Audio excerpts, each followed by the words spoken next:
जय माता दी दोस्तों। आशा करते हैं आप सभी स्वस्थ मस्त। दोस्तों आज हम लोग समर्पण बैच के अंतर्गत कक्षा 12वीं की पाठ्य पुस्तक हिंदी साहित्य समझ है ना, उसको हम लोग अध्ययन करने जा रहे हैं, जो कि गद्य खंड है।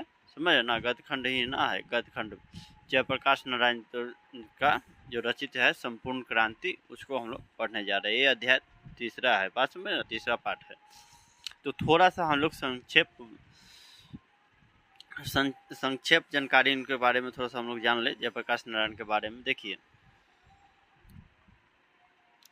जन्म इनका 11 अक्टूबर 1902 में हुआ था और निधन 8 अक्टूबर 1979 में हुआ था। समझे ना, जन्म स्थान इनका जो है ना सेम महीना में है। समझ ना, अक्टूबर में ही जन्म हुआ था, अक्टूबर में ही मृत्यु हुई थी, इनकी निधन हुई थी। समझ ना, ऐसे तो ये लोग अमर रहते हैं, बात समझ ना।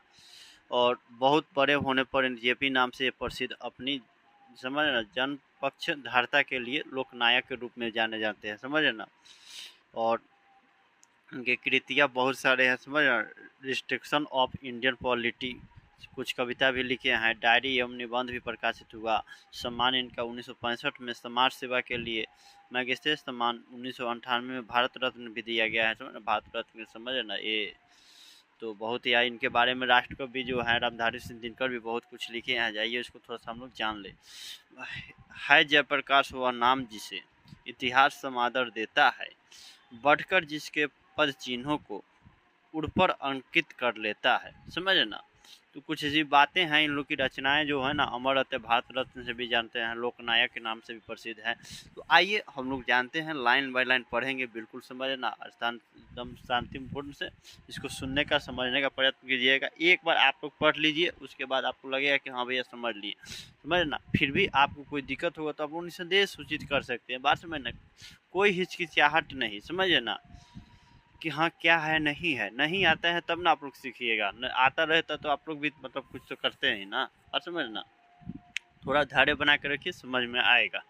बात समझ ना, तो आइए शुरू करते हैं। संपूर्ण क्रांति। बिहार प्रदेश छात्र संघर्ष समिति के मेरे युवक साथियों, बिहार प्रदेश के असंख्य नागरिक भाइयों और बहनों, समझ ना, अभी अभी रेणु जी ने जो कविता पढ़ी, अनुरोध तो वास्तव में उनका था, सुनाना तो वह चाहते थे। मुझसे पूछा गया कि वह कविता सुना दे या नहीं।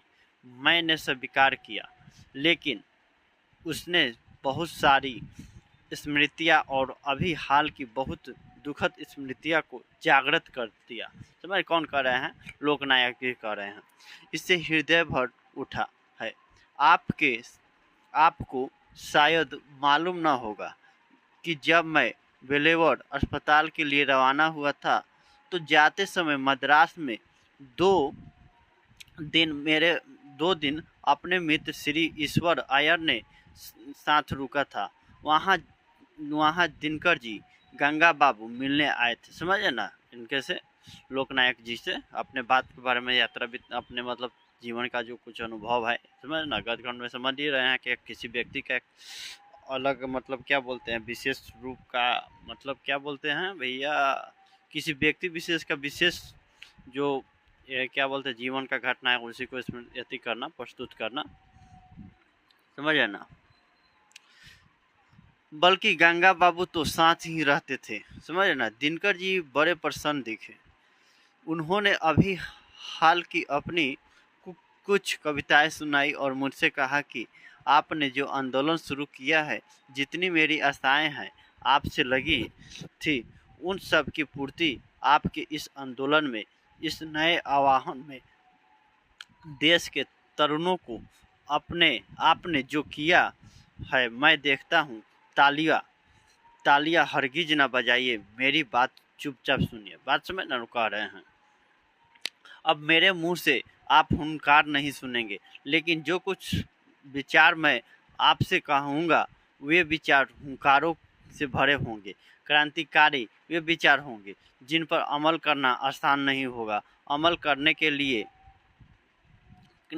बलिदान करना होगा, कष्ट सहना होगा, गोली और लाठियों का सामना करना होगा, जेलों को भरना होगा, जमीनों की कुर्कियों होगी, यह सब होगा। यह क्रांति है मित्रों, और संपूर्ण क्रांति है। यह कोई विधानसभा के विघटन का ही आंदोलन नहीं है, वह तो एक मंजिल है जो रास्ते में है। दूर जाना है, दूर जाना है। जवाहरलाल नेहरू के शब्दों में, अभी न जाने कितने मीलों इस देश की जनता को जाना है, उस स्वराज को प्राप्त करने के लिए जिसके लिए देश के हजारों लाखों जवानों ने कुर्बानियां दी है, जिसके लिए सरदार भगत सिंह, उनके साथी बंगाल के सारे क्रांतिकारी साथी, महाराष्ट्र के साथी, देश भर के क्रांतिकारी सभी गोली का निशाना बने या तो फांसी पर लटकाए गए। जिस स्वराज के लिए लाखों लाख देश की जनता बार बार जेलों को भरती रही, लेकिन आज 27-28 वर्ष के बाद का जो स्वराज्य है उसमें जनता कराह रही है। भूख है, महंगाई है, भ्रष्टाचार है, कोई काम नहीं जनता को निकलता है बगैर रिश्वत दिए।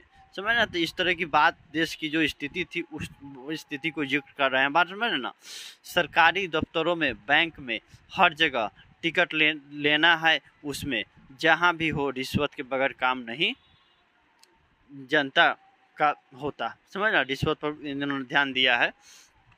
हर प्रकार के अन्याय के नीचे जनता दब रही है। शिक्षा संस्थाएं भ्रष्ट हो रही है।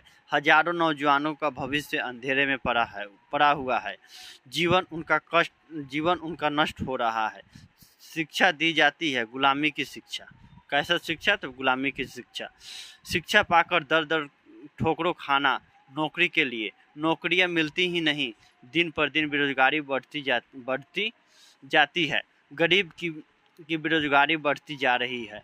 गरीबी हटाओ के नारे जरूर लगाते हैं, लेकिन गरीबी बढ़ी है पिछले वर्षों में।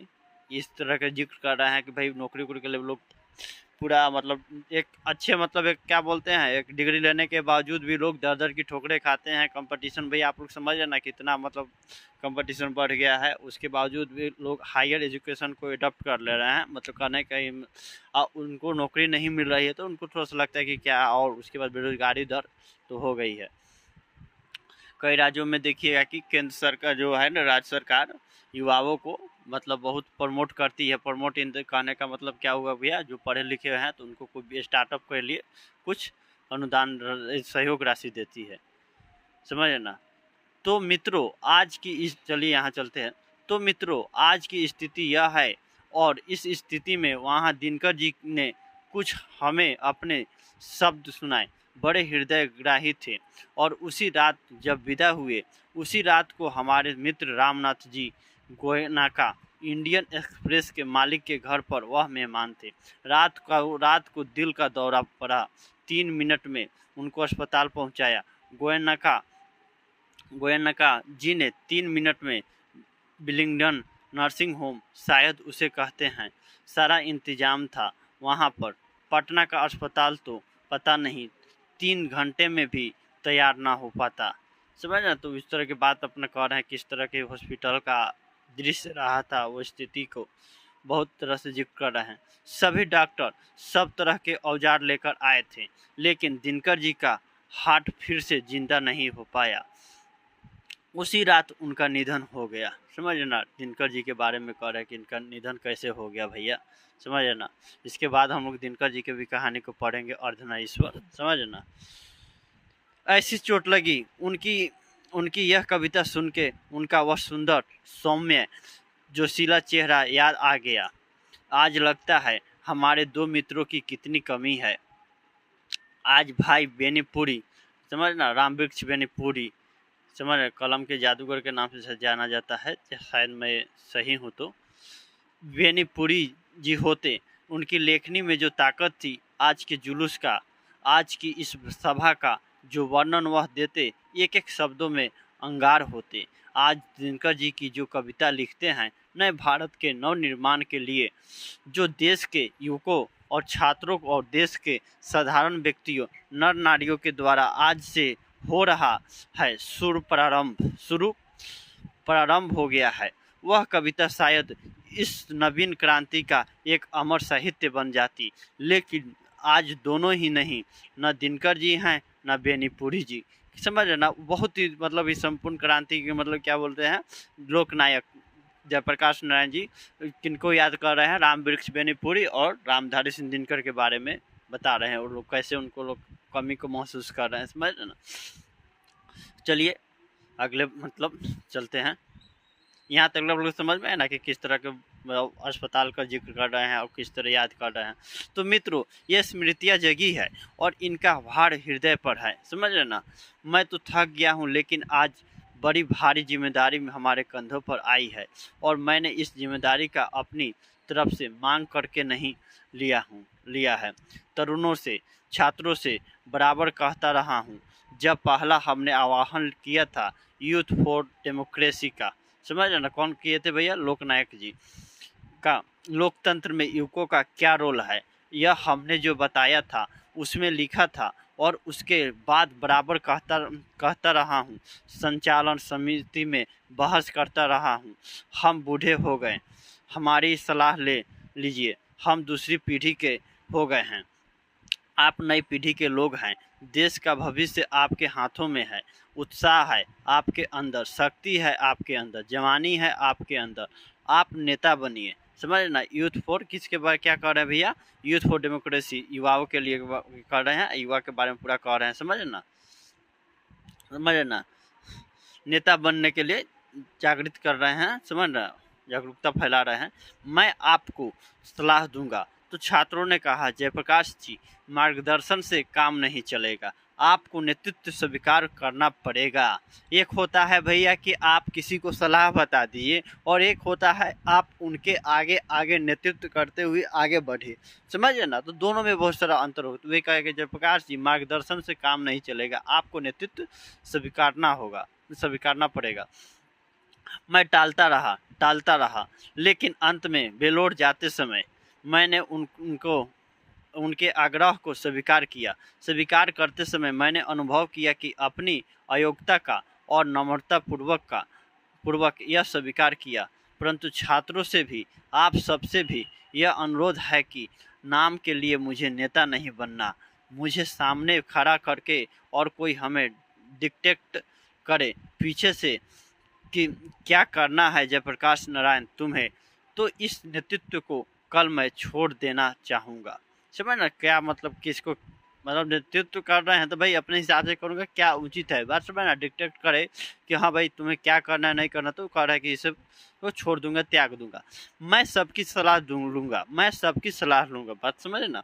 तालियों नहीं, बात सुनिए, बात समझिए, सबकी बात सुनूंगा, समझ ना। इस तरह समझ ना, जैसे बिहार में भी अब इस वर्तमान स्थिति को देखते हुए मतलब अगले वर्ष जो चुनाव होने वाला है, तो देख रहे हैं ना, अपने अपने लोग लग रहे हैं, पूरा जोर शोर से चल रहा है, नया नया जो पार्टी भी है, तो तरह तरह की उसी तरह का। तो ये उस समय का था, तो उस समय का राजनीतिक भैया अलग होता था, समझ रहे, वाकई ही देश सेवा की भावना रहता था। आजकल तो भैया अब क्या ही बोला जाए, किसी व्यक्ति पार्टी विशेष को मैं समझ ना संकेत नहीं कर रहा हूँ।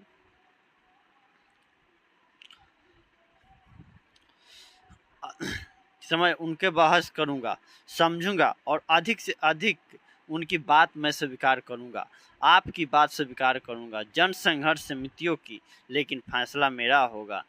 इस फैसले को इनको मानना होगा और आपको मानना होगा, बात समझना। तब तो इस नेतृत्व का कोई मतलब है, तब यह क्रांति सफल हो सकती है, और नहीं तो आपस के झगड़ों में, बहसों में पता नहीं कि हम किधर बिखर जाएंगे और क्या नतीजा निकलेगा, बात समझ ना। देखिए,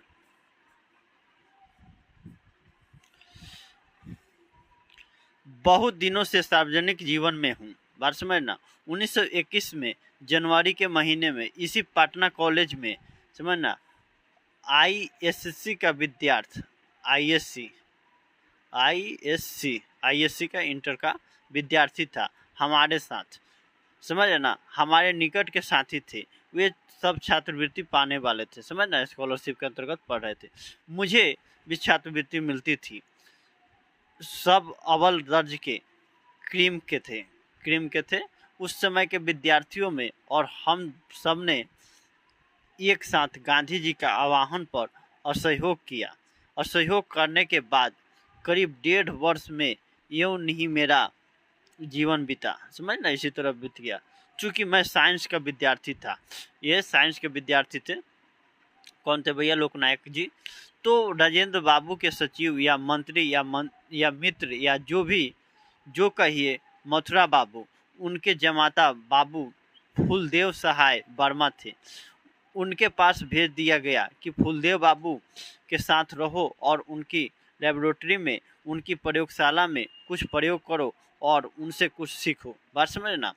महामना मदन मोहन मालवीय जी के लिए मेरे हृदय में पूजा का भाव है, समझ ना।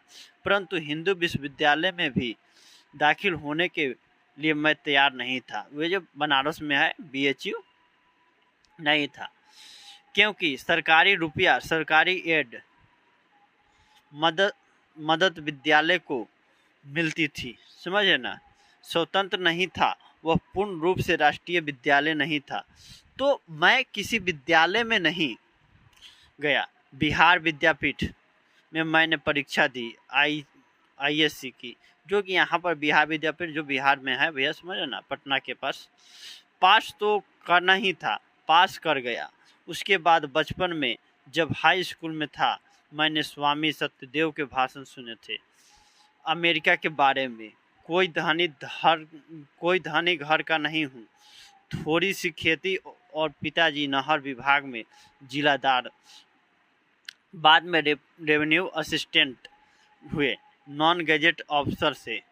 उनकी हैसियत नहीं थी कि मुझे अमेरिका भेजे। बात समझ है ना, स्थिति वैसी नहीं थी कि उनको अमेरिका भेजे जाए। तो मैंने सुना था कि अमेरिका में मजदूरी करके लड़के पढ़ सकते हैं। मेरी इच्छा थी कि आगे पढ़ना है। मुझे आंदोलन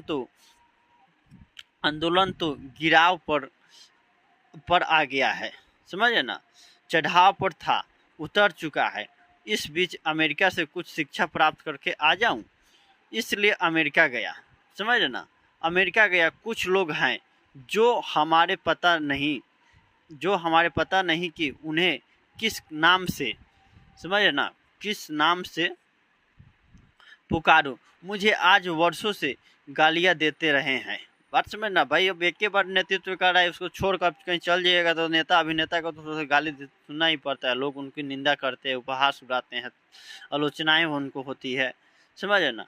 कितनी गालियां मुझे दी गई है। चूँकि अमेरिका में मैंने पढ़ा, इसलिए मैं अमेरिका का दलाल बना हूँ। निक्सन को दे दो तार उस समय लिखा जाता था चिट्ठी। जयप्रकाश की हो गई है हार, निक्सन को दे दो तार, जयप्रकाश की हो गई है हार। देखिए क्या कर रहा है भैया, निक्सन को दे दो तार, जयप्रकाश की हो गई हार। ये नारे लगाए जाते थे उस समय।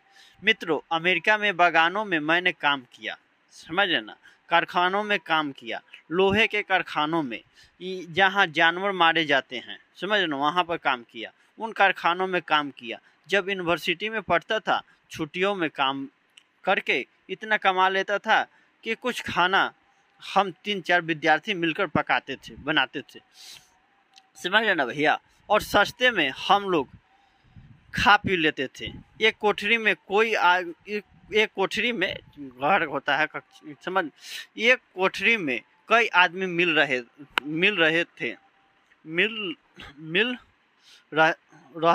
मिलकर रहते थे, समझ ना।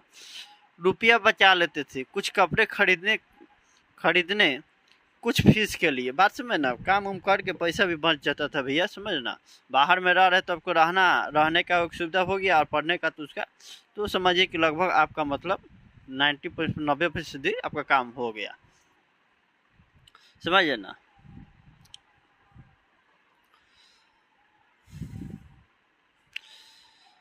और बाकी हर दिन रविवार को भी छुट्टी नहीं मिलता। 1 घंटों रेस्तरों में, होटलों में या तो बर्तन धोया या वेटर का काम किया। तो कई तरह के जितने भी बड़े बड़े लोगों को देखिएगा जीवनी, तो उन्होंने बहुत छोटा छोटा काम को बहुत ही निष्ठावान तरीके से किया है। देखिए, जीवन किसी व्यक्ति विशेष को किस कदर ले जाएगी कहना मुश्किल है, लेकिन हम इंसान है, एज ए हमारा एक कर्तव्य होता है, उत्तरदायित्व होता है कि हम हर चीज़ को, हर चुनौती में डट कर सामना करने योग्य समर्थ हैं कि नहीं, निष्ठावान तरीके से किसी काम को कर पा रहा हूँ या नहीं। तो ये मानव प्रवृत्ति है जो कि सभी में नहीं देखे जाते हैं। कुछ लोग क्या ही बोलते, भावनाओं में बह जाते हैं, कुछ लोग में इतना उस तरह की उनको लगता है कि नहीं, मैं इस काम करने से मुझे अपनी जो है कि प्रतिष्ठा गरिमा की हनन होगी, मेरी समाज की। तो वे लोग, ऐसे लोग नहीं कर पाते हैं। तो देखिए क्या मतलब, एक व्यक्ति विशेष के जीवन में किस तरह के उतार चढ़ाव होते ही रहते हैं, समझे ना। थोड़ा सा बात को समझिए। और जीवन किसी को एक तरह नहीं रहता, किसी व्यक्ति विशेष का देख लीजिए, बड़े से बड़ा हो या छोटा से छोटा व्यक्ति का देखिए, आज कुछ था तो कल कुछ और था। उस दरमियान उन्होंने बहुत तरह की जीवन की जो उतार चढ़ाव परिस्थितियों का सामना करते हुए डट कर आगे बढ़ा, तभी तो उनका आज नाम चर्चा में, इतिहास में है। जो संघर्षों से परिचित नहीं, वह इतिहास में चर्चित नहीं। तो ये बात आप लोग सुने होंगे भैया। तो देखिए किस तरह के है, समझ ना। वेटर का काम किया तो शाम को रात का खाना मिल गया, दिन का खाना मिल गया। किराया कहाँ से, मकान का हमको आया। बराबर 2-3 लड़के कितने वर्षों तक 2 चारपाई नहीं थी कमरे में, एक चारपाई पर और कोई ना कोई अमेरिकन लड़का रहता था। हम दोनों साथ सोते थे, एक रजाई हमारी होती थी। इसी गरीबी में मैं पढ़ा हूँ, समझ ना। इसी गरीबी के बावजूद भी इन्होंने इतना मुकाम तक, भारत रत्न से नवाजे का कोई मामूली बात नहीं है भैया, समझ ना। हालांकि इतवार के दिन या कुछ और टाइम में यह जो होटल का काम है उसको छोड़ के जूते साफ करने का काम शूज एंड पार्लर में, उससे लेकर कमोड साफ करने का काम होटलों में करता था, समझे ना। किस तरह की स्थिति देख रहे हैं, कैसे दयनीय रहा, मार्मिक जीवन की ये घटनाएं। वहाँ जब बीए पास कर लिया, स्कॉलरशिप मिल गई, 3 महीनों के बाद असिस्टेंट हो गया डिपार्टमेंट का, ट्यूटोरियल क्लास लेने लगा तो कुछ आराम से रहा। इस बीच में इन लोगों से पूछिए, मेरा इतिहास ये जानते हैं और जानकर भी मुझे गालियाँ देते हैं। तो लोगों का काम है भैया, कुछ भी आप कीजिए तो लोगों आपकी आलोचना करते ही रहेंगे। इस बेवकूफ़ी में, भरम में ना रहें कि आप इस काम करिएगा तो सब लोग आपको प्रशंसा ही करेंगे, निंदा का भी आपको सामना करना ही पड़ता है, समझे ना। देखिए अमेरिका में विस्कॉन्सिन में मेडिसिन में मैं घोर कम्युनिस्ट था। वह लेनिन का ज़माना था, वह ट्राटसकी का ज़माना था। 1924 में लेनिन मारे थे, समझ ना। आज़ादी से पहले की घटना है भैया, समझ ना। और 1924 में मैं मार्क्सवादी बना था और दावे के साथ कह सकता हूँ कि उस समय तक जो भी मार्क्सवाद के ग्रंथ छपे थे अंग्रेजी में, हम लोगों ने पढ़ डाले थे। रात रात को रोज़ एक रशियन टेलर था, दर्जी था, उसके यहाँ हमारे क्लास लगते थे। और वहाँ से जब भारत लौटा था और घोर कम्युनिस्ट बनकर लौटा था, लेकिन मैं कांग्रेस में दाखिल हुआ। कम्युनिस्ट पार्टी में क्यों नहीं दाखिल हुआ मैंने जो लेनिन से सीखा था वह यह सीखा था कि जो गुलाम देश हैं, वहाँ के जो कम्युनिस्ट हैं, उनको हरगिज वहाँ की आज़ादी की लड़ाई से अपने को अलग नहीं रखना चाहिए। यद्यपि उस लड़ाई को नेतृत्व, जिसको मार्क्सवादी भाषा में बुर्जुआ क्लास कहते हैं, उस क्लास के हाथ में हो, पूंजीपतियों के हाथ में उसका नेतृत्व हो, फिर भी कम्युनिस्ट को अलग नहीं रहना चाहिए, अपने को आइसोलेट नहीं करना चाहिए, समझ ना। आइसोलेट मतलब अलग थलग, समझ ना। कोरोना में आप इस शब्द को बहुत मतलब करना सुने होंगे, क्वारंटाइन हो जाए, आइसोलेट कर लो, हो जा, समझ ना। यहाँ तक देखिए, पहली बात तो मैंने नोट की है आपसे कहने के लिए वह इस सरकार के बारे में है जो आज से 3 दिन हुए गफूर साहब मिल आए थे, बहुत प्रेम से मिले। उसके 2 दिन के बाद चंद्रशेखर बाबू मिलने आए, बहुत प्रेम से मिले, लेकिन प्रधानमंत्री से लेकर लेकर के दीक्षित जी से नीचे सब लोग मुझे डेमोक्रेसी का सबक सिखाते हैं। इनमें से किसी को कोई अधिकार नहीं कि जयप्रकाश नारायण को लोकतंत्र की शिक्षा दे, लेकिन वे जयप्रकाश नारायण को शिक्षा देने की हिम्मत करते हैं। और इनकी हरकत देखिए, शांतिमय प्रदर्शन, शांतिमय जुलूस के लिए हजारों लोग आ रहे हैं, समझे ना। पूरा क्या आंदोलन हो रहे हैं, शांतिपूर्ण प्रदर्शन भी हो रहे, शांतिमय तरीका से। ये नहीं कि शोर शराबा हुड़ हड़दंगा जो आजकल प्राय जो देखा जा रहा है उस तरह की नहीं थे। ये लोग थे भैया, समझ रहे, महापुरुष ऐसे थे कि इन लोगों ने मतलब क्या बोला जाए, ये लोग पूरा देश के प्रति समर्पित रखते थे, देश के प्रति देश सेवा की भावना के साथ ये लोग आगे बढ़ते थे, समझे ना। प्रदेश के कोने कोने से छात्र आ रहे हैं, किसान आ रहे हैं, मजदूर आ रहे हैं, मध्यम वर्ग के लोग आ रहे हैं, कहीं पैदल आ रहे हैं, कुछ बस से आ रहे हैं, कहीं रेलों से आ रहे हैं, कोई ट्रक भाड़े पर लेकर के डीजल अपना खरीद करके लेकर के आ रहे हैं। जहां तहां रोका है, इनको लड़कों को पीटा है, गिरफ्तार किया है अनायास, कोई कारण नहीं है। और यहाँ हमसे आकर के सब मीठी मीठी बातें करते हैं। इन्होंने जिद की इस रास्ते में जुलूस नहीं जाएगा, इसमें यह खतरा है, वह खतरा है।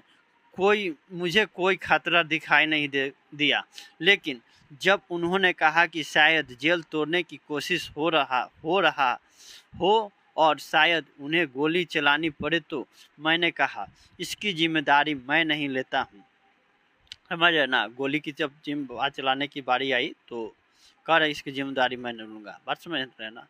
आंदोलन हमारा किसी दूसरे उद्देश्य से हो रहा है, बीच में यह डाइवर्सन हो जाए, रास्ता ही भटक जाए, हम लोग यह नहीं चाहते। तो चलिए, जो आप कहते हैं वही मान लेता हूँ। तो ये बिगड़े भी होंगे छात्र लोग, इधर से जाना था, आप इधर से क्यों आए हैं।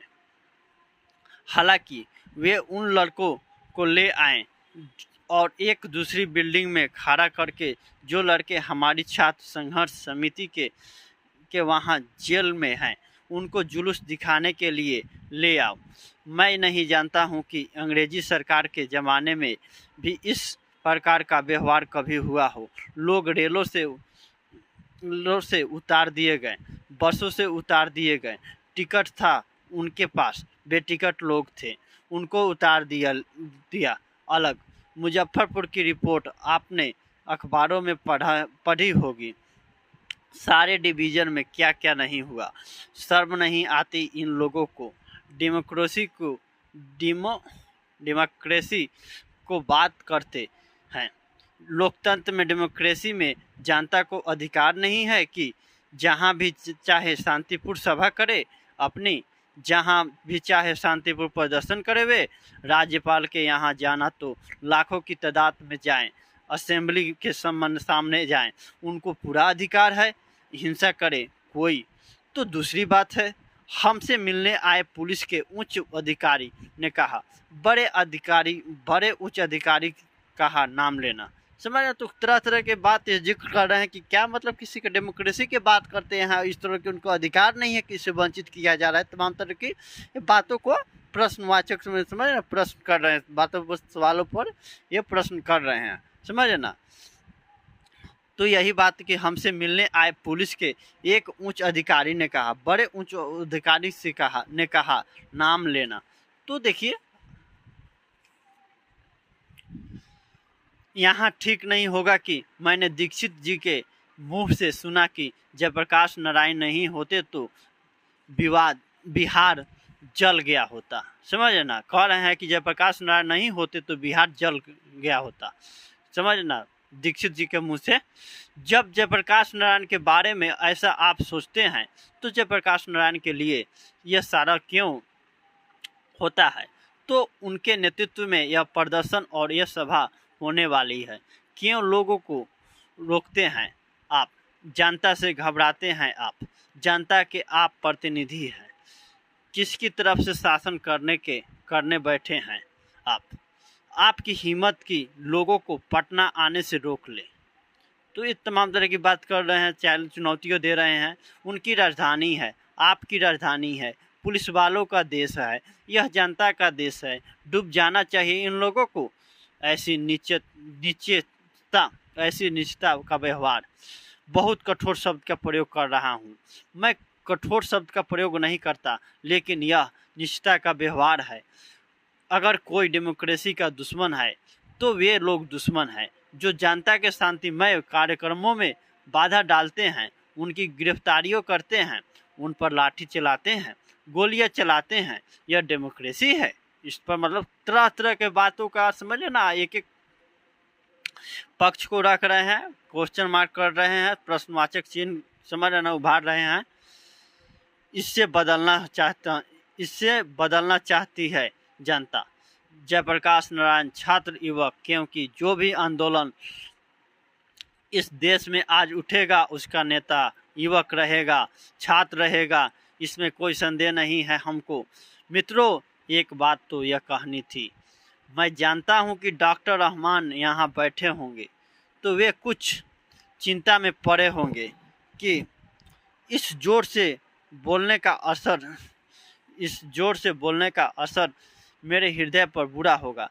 मैं भी समझता हूँ कि अब जरा अपने को बांध के बोलूँगा। अभी हाल में मैं बेलोर में था तो हमारे परम मित्र और स्नेही उमाशंकर जी दीक्षित आए थे।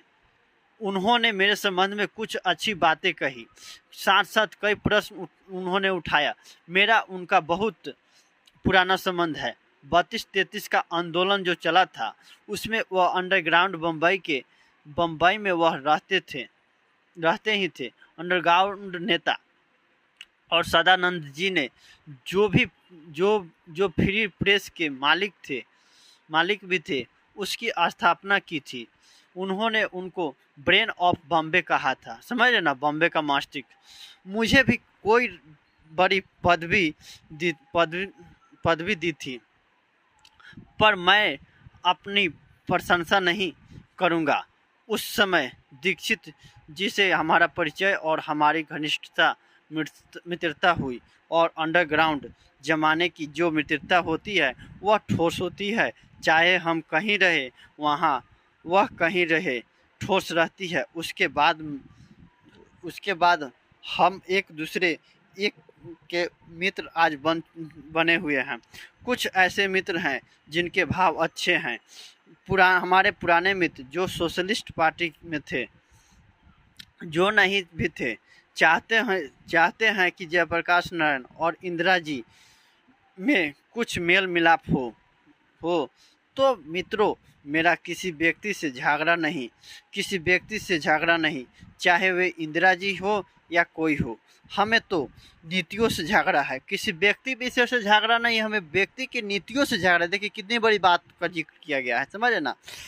सिद्धांतों से झगड़ा है, कार्यों से झगड़ा है। जो कार्य गलत होंगे, जो नीति गलत होगी, जो सिद्धांत प्रिंसिपल गलत होंगे, जो पॉलिसी गलत होंगी, चाहे वह कोई भी करे, मैं विरोध करूँगा। समझ ना, कितनी बड़ी बात कहे हैं इस लोकनायक जी ने। अपनी अकल के मुताबिक हम लोग इनकी तरह नौजवान थे उस जमाने में, लेकिन यह जुर्रत होती थी हम लोगों को कि बापू के सामने हम कहते थे कि हम नहीं जानते हैं बापू यह बात। और बापू में इतनी महानता थी कि बुरा नहीं मानते थे, फिर भी बुलाकर हमें प्रेम से समझाते थे। तो उनकी भी आलोचना की है मैंने, समझ ना। कैसे लोगों का मतलब किस तरह के लोग मतलब सभ्य लोग रहते थे, उनका भी आलोचना की है कि कैसे बुलाते थे, उसको समझाने पर बुलाते उनका भी आलोचना की है। उस जमाने में तो मैं घोर मार्क्सवादी था, बाद में लोकतांत्रिक समाजवादी बना। किंतु बापू की मृत्यु के बाद कई वर्षों के बाद 1954 में मैं सर्वोदय आ गया बिहार में, समझ रहे ना। 1954 में आज़ादी के भैया आप समझिए कि 7 साल बाद 1947 में हमारा देश जब आज़ाद हुआ था, उसके बाद जवाहरलाल जी थे, एक बड़े भाई थे, समझ रहे। मैं उनको भाई कहता ही था, पंडित जवाहरलाल को अपना बड़ा भाई मानते थे। उनका बड़ा स्नेह था हमारे ऊपर, पता नहीं क्यों मुझे वह मानते थे बहुत। मैं उनका बड़ा आदर और प्रेम करता था, लेकिन उनकी कटु आलोचना करता था, उनमें भी बड़प्पन था। बात समझ ना, उनका आलोचना भी कर रहे, मानता भी था। अक्सर तो उन्होंने हमारी आलोचनाओं का बुरा नहीं माना, लेकिन पटना फायरिंग पर जो मैंने बयान दिया था, मैं जानता हूं कि बहुत सख्त भाषा का मैंने प्रयोग किया था। उस पर वह बहुत नाराज हुए। लाल बहादुर जी ने कश्मीर के मामले में कुछ किया, मैंने उनकी भी आलोचना की, उनको तार भी दिया कि यह बहुत गलत काम आपने किया है, इससे कश्मीर के सवाल को हल करने में आपको दिक्कत होगी। समझ ना, तो बहुत तरह की बात कर रहे हैं। थोड़े ही दिनों में 18 महीनों में वह चल बसे, नहीं रहे। देश का दुर्भाग्य है। इंदिरा जी से जो मेरे मतभेद हैं, वह जवाहरलाल जी के साथ तो जो मतभेद थे उनसे कहीं ज़्यादा गंभीर और सीरियस है। जवाहरलाल जी से परराष्ट्र नीतियों के संबंध में, स्वराष्ट्र के संबंध में अधिक उनसे हमारा मतभेद नहीं था। तिब्बत के मामले में मतभेद था, चीन के मामले में था, हंगरी के मामले में था, और मैं कोई गर्व नहीं करता हूँ। मैंने उस समय जो आलोचना की, हंगरी के मामले में जो कुछ कहा, जवाहरलाल जी को बाद में मानना पड़ा। तिब्बत के बारे में मेरी बात तो नहीं मानी उन्होंने, समझ ना, लेकिन जब चीन ने उनको धोखा दिया तो उस धोखे के कारण उनके हृदय को ऐसी चोट लगी कि 2 बरस में समझ 2 साल में चल बस गए, संभल नहीं सके। ऐसा घाव लगा जब चीन ने आक्रमण कर दिया। वह कभी उम्मीद नहीं करते थे, आशा नहीं करते थे कि चीन ऐसा करेगा। थोड़ी इनकी भी गलती थी, तो परराष्ट्र नीतियों के संबंध में मतभेद था, उनसे अंतर्दर्शीय प्रश्नों में नहीं था उतना मतभेद, समझ ना। अब एक बात ले लीजिए जिसके चलते बहुत ज़्यादा करप्शन राजनीति में है, भ्रष्टाचार। वह क्या है? इलेक्शन का खर्चा, चुनाव का खर्चा, करोड़ों रुपए वे चुनाव पर खर्च करेंगे। एक तरफ गरीबी हटाओ का नारा लगाएंगे, समाजवाद का नारा लगाएंगे, और यह सब रुपया ब्लैक मार्केटियर लोगों से आप इकट्ठा करेंगे। अकाउंटेंट मनी, करोड़ों रुपए, जिसका कोई हिसाब नहीं, कोई किताब नहीं। आज से नहीं, वर्षों से मैं पुकार रहा हूं कि भाई इस चुनाव का पद्धति में आमूल परिवर्तन होना चाहिए।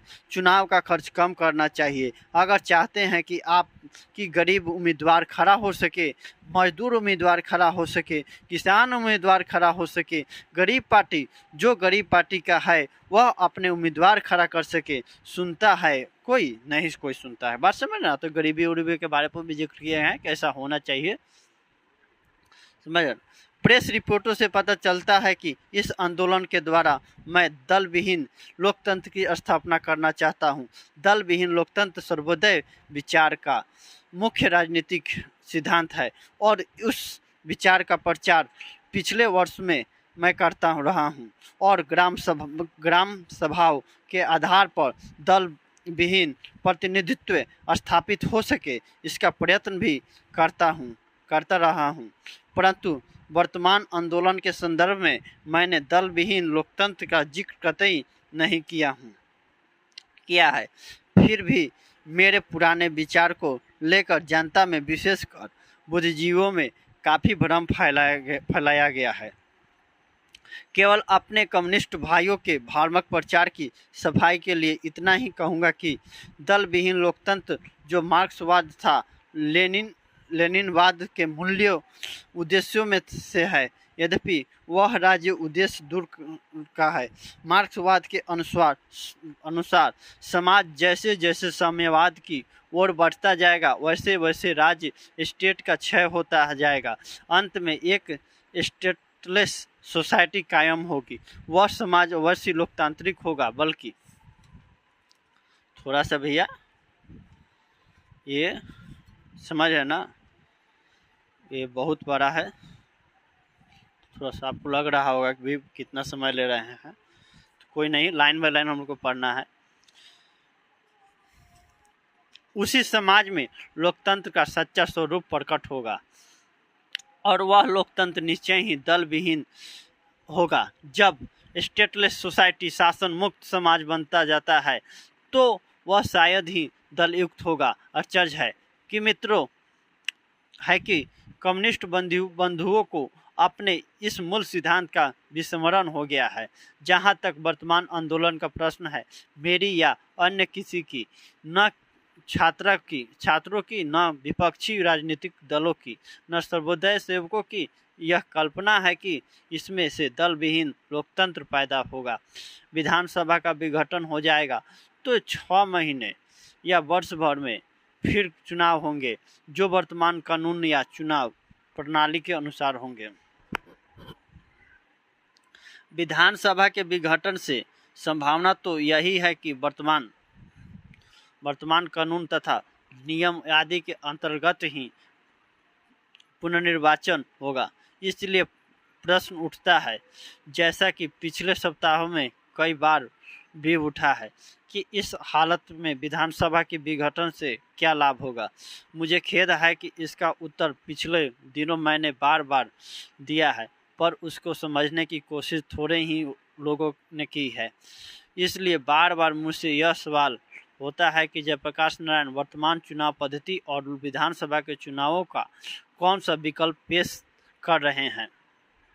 समझ ना, मेरा अपना विकल्प चूंकि नए ढंग का है, जो घिसे पीटे राजनीतिक चिंतन से भिन्न है, इसलिए वह लोगों की समझ में नहीं आता। अगर मैं यह कह दूं कि मेरा विकल्प यह है कि मैं इस आंदोलन और संघर्ष में से एक नई पार्टी का निर्माण करूंगा, तो सब लोग मेरी बात आसानी से समझ लेंगे और उसके बाद मेरी आलोचना शुरू हो जाएगी कि यह आदमी केवल अपना सत्ता के लिए छात्रों और जनता के आंदोलन का दुरुपयोग कर रहा है। लेकिन जब मैं कोई नई बात कहता हूं तो उसको समझने की कोशिश कम होती है या नहीं होती है।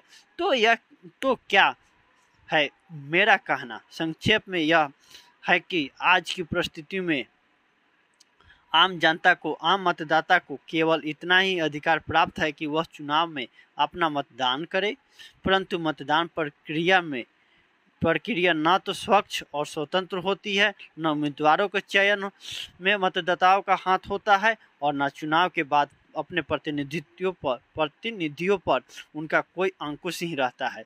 मैं इन दोनों कमियों को दूर करने का प्रयत्न कर रहा हूँ। देखिए कहाँ तक ले जा रहे हैं, समझ ना। ऐसे लोग नायक नहीं थे, ऐसे भारत रत्न नवाजा नहीं किया था, बात समझ ना।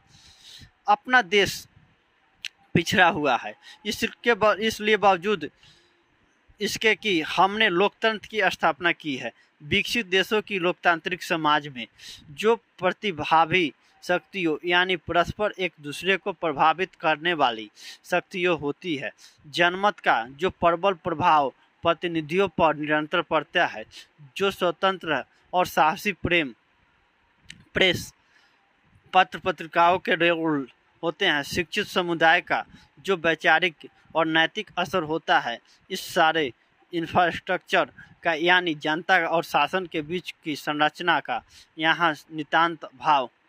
ऐसी स्थिति में हमारा लोकतंत्र केवल नाम मात्र का रह जाता है।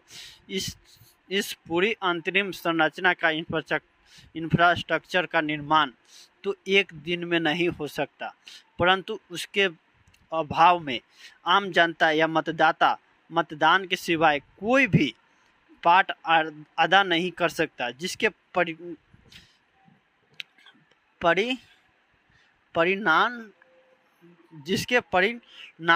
स्वरूप मंत्री तथा विधायक निरंकुश और स्वच्छंद हो जाते हैं और जनता का किसी प्रकार का अंकुश उन पर नहीं रहता, सिवाय इस भय के कि अगले चुनाव में जनता यदि चाहे तो उनको वोट नहीं दे, परंतु यह भी या भय भी, रुपया, जाति, बल प्रयोग, मिथ्याचरण आदि के कारण निष्प्रभ हो जाता है। अब चूंकि प्रदेश के छात्र, युवक और सर्वसाधारण जनता जागृत हो गई है, वह आगे बढ़ रही है और कुछ नया चाहती है, वर्तमान परिस्थितियों में परिवर्तन चाहती है। अतः इस परिस्थितियों का लाभ उठाकर मैं चाहूँगा कि आज जो असंगठित जनता है उससे ऐसी शक्ति आ जाए कि वह सही आदमी का चुनाव कर सके तथा चुनाव के बाद अपने प्रतिनिधियों के आचरण पर यथासंभव अंकुश रख सके। इस संबंध में मेरे कुछ सुझाव हैं। एक तो यह है कि जब विधानसभा का अगला चुनाव हो तो हमारी छात्र संघर्ष तथा जन संघर्ष समितियां मिलकर के आम राय से अपना उम्मीदवार खड़ा करे अथवा जो उम्मीदवार खड़े किए जाएं उनमें से किसी को मान्य करे। यदि इन समितियों के बीच आम राय नहीं होती है तो हम कोई ऐसा रास्ता बनाएंगे जिससे आपस में फूट हुए बगैर ये समितियां अपना उम्मीदवार खड़ा कर सकेंगी या किसी एक उम्मीदवार को अपना मान्यता दे सकेंगी। इस प्रकार के चुनाव में जनता का एक बहुत बड़ा पार्ट होगा, यानी जनता और छात्रों की संघर्ष समितियां उम्मीदवारों के चयन में अपना महत्वपूर्ण रोल अदा करेंगी। दूसरी बात यह है कि जो भी उम्मीदवार अमुक चुनाव क्षेत्र में से जीतेगा उसके भावी कार्यक्रमों पर कड़ी निगरानी रखने का कायम है यह संघर्ष समितियां करेंगी। और अगर उस क्षेत्र का प्रतिनिधि गलत रास्ता पकड़ता है तो उनको इस्तीफा देने के बाध्य करेगी। समझे ना। इस प्रकार से जनता, केवल आपको पढ़ लेना है, समझिए यहाँ तक ले धैर्य बनाकर यहाँ तक है बाबू, तो आप लोग तो ये आपको अवश्य समझ में आएगा। इस प्रकार से जनता का अंकुश इन लोगों के ऊपर होगा और आज की तरह उस श्रृंखल, आज की तरह निरंकुश और स्वच्छंद वे नहीं रह पाएंगे। इस सिलसिले में एक और बात स्पष्ट करना आवश्यक है कि जो संघर्ष समिति और छात्रों की या जनता की बन गई है या बन रही है, उनका नाम केवल शासन से संघर्ष करना नहीं बल्कि उनका काम तो समाज के हर अन्याय और अननीति के विरुद्ध संघर्ष करने का होगा। और इस प्रकार से इन समितियों के लिए बराबर एक महत्वपूर्ण कार्य रहेगा। गांव में छोटे अफसरों या कर्मचारियों की, चाहे वे पुलिस के हो या अन्य किसी प्रकार के, जो घूसखोरी चलती है उसके खिलाफ तो संघर्ष रहेगी ही। साथ ही साथ जिन बड़े किसानों ने बेनामी या फर्जी बंदोबस्तियों की है उनका भी विरोध या समितियों करेंगी और उनको दुरुस्त करने के लिए संघर्ष करेंगी। गांव में तरह तरह के अन्याय होते हैं। मेरी कल्पना है कि ये समितियां उन अन्यायों को भी रोकेंगी। इस प्रकार से जनता की या छात्रों की ये निर्दलीय संघर्ष समितियां अस्थायी रूप से कायम रहेंगी और केवल लोकतंत्र के लिए ही नहीं बल्कि सामाजिक, आर्थिक, नैतिक क्रांति के लिए अथवा संपूर्ण क्रांति के लिए एक बहुत ही महत्वपूर्ण कार्य करेंगी। समझ ना। तो इस तरह के था भैया, यहाँ पर संपूर्ण क्रांति की समापन हो रहा है भैया। समझ ना। लगभग आपको लग रहा होगा भी 1 घंटा के आसपास बन गया। समझ ना। ऐसा प्रश्न है। शब्द निधि यहाँ पर देख लीजिए। इंफ्रास्ट्रक्चर, आधारभूत ढांचा, हृदयग्राही, हृदय को आकर्षित प्रभावित करने वाला, लेबोरेटरी, प्रयोगशाला, स्कॉलरशिप, छात्रवृत्ति, असिस्टेंट, सहायक, अंकुश, नियंत्रण और स्वच्छंद, अपने मन मुताबिक चलने वाला, उच्छृंखल, नियम कायदे तोड़ने वाला, असंयंत्र, बुर्जुआ क्लास, पूंजीपति वर्ग और उसमें निष्ठा रखने वाला। समझे ना। ठीक है दोस्तों, आज के लिए इतना ही। मिलते हैं अगले क्लास में। यदि आपको यहाँ तक समझ में आ गए हैं तो आप लोग बताइएगा, और यदि फिर भी आपको न समझ में आए, किसी प्रकार को आपको दिक्कत हुई है, परेशानियों का सामना करना पड़ा हो, तो आप लोग निसंदेह मुझे कमेंट के माध्यम से सूचित करेंगे ताकि आने वाले कक्षा में यथासंभव सुधार किया जा सके। मिलते हैं अगले क्लास में। तब तक के लिए मुझे इजाज़त दीजिए दोस्तों। जय हिंद, जय भारत।